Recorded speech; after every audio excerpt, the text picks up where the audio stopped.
The U.S. economy that seemed to be roaring back to life over the summer now faces a dark winter.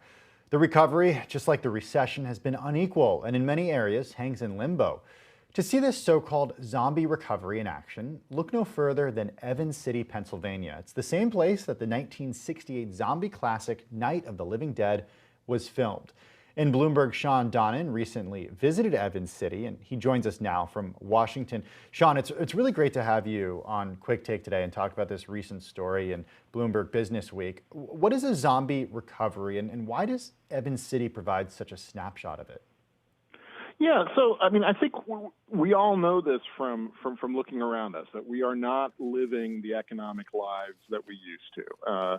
There is there is this aggregate data that shows that the U.S. economy has been recovering, but you scratch the surface and you find all of these bits of the economy that are really operating at a reduced capacity, or that are in a kind of suspended animation. And if part of the reason I went to Evans City is that Butler County, in which it sits, which is a suburban county of Pittsburgh, is a place that on the surface looks like it's doing better than other places. It had an unemployment rate of 5.9% in October. But when you scratch the surface, you discover that there are all of these businesses that have reduced capacity, that are struggling to stay alive, and that are in this kind of undead state. They're not calling it quits, but they're not thriving, and they're curtailing their ambitions.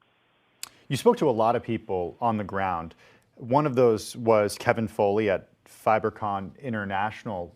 What has he tried to do to get past the economic fallout of the pandemic?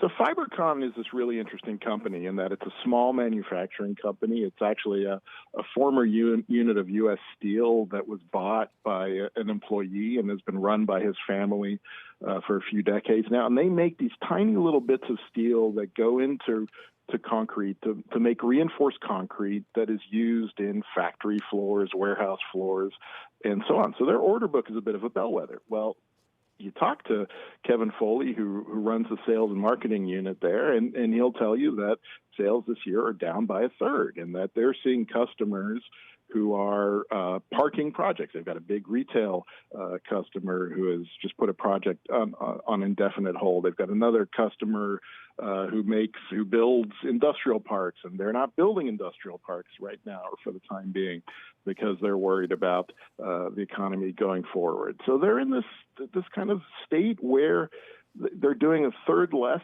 business than they used to. They're staying alive, but it's not that kind of thriving recovery that they need to get back to where they were. And then there's the story of Eds Beans Incorporated. This is a coffee roaster in Cranberry Township, and they own a chain called the Crazy Mocha chain. That story has been a little worse, actually. Yeah, so I mean, Eds Beans got a PPP loan, a Paycheck Protection Program loan in the spring for roughly $500,000. That was to keep them afloat. But right now, they only have 7 of their Crazy Mocha stores open in the Pittsburgh area. This is kind of a regional Starbucks, if you will, in Pittsburgh. And they've just finally had to file bankruptcy in October. And if you talk to economists, that's something that they really are worried about. We actually this year have seen fewer bankruptcies than we would in a normal year.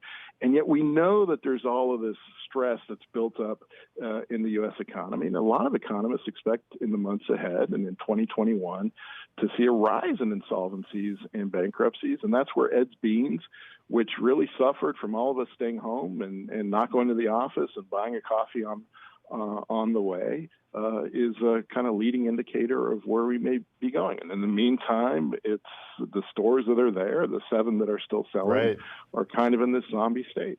Sean, I just want to end very briefly with what the rest of the country can learn from this area of Pennsylvania, just outside of Pittsburgh. Yeah, look, it's a simple lesson, is that we really need to recognize that there's a lot of help that's still needed for small businesses in particular, a lot of whom don't have access to capital markets or credit in the same way larger companies do. And that's another area where, and this is one reason why a lot of economists think the government needs to step in with some more help, particularly for small businesses. Yeah, I think the small business owners and a lot of Americans certainly agree with those economists. Bloomberg's Sean Donnan in Washington. Sean, thank you for your time. We'll see you on Bloomberg Radio later this afternoon.